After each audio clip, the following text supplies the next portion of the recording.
Hi, I'm Sam, and I'm here with Razan for Bits. Thanks for joining us again. Thank you, Sam. So today we're looking at policy as code. It's a term that comes up a lot in DevOps and security, but it can feel a little bit abstract. How can you help define this for our audience? Actually, it's quite straightforward.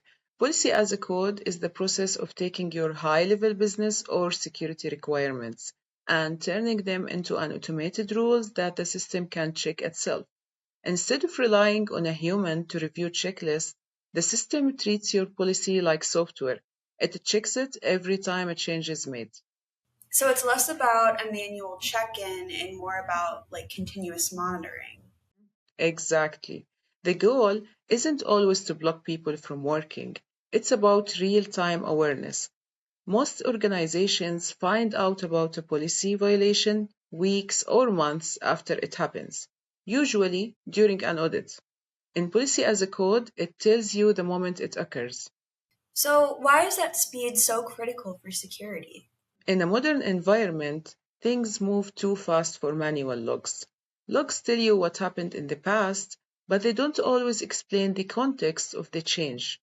With Policy as a Code, if a risky configuration is deployed, I know that immediately, which eliminates the guessing game and gives us visibility exactly when the risk is introduced. Okay. So would you be able to give us a specific example of how this replaces a manual process? Take data privacy. A standard policy might be that sensitive data storage should never be set to public. Someone might misconfigure that setting, and it stays open until the next audit. With policy as a code, that setting is monitored. If it flips to public, an alert triggers instantly.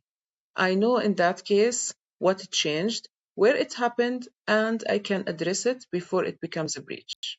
Okay. Does this change the dynamic between the security team and the rest of the organization?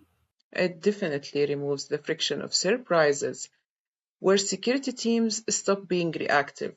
We aren't coming to people weeks later asking what happened here. Instead, we can have a proactive conversation where we can say, we see this change. Is this an accepted risk or do we need to remediate it now? Which makes the whole process more transparent. So, what's your final takeaway for leaders looking at this technology? The power of policy as code is that it gives you the ability to make better decisions faster. You don't have to block every action to get value out of it.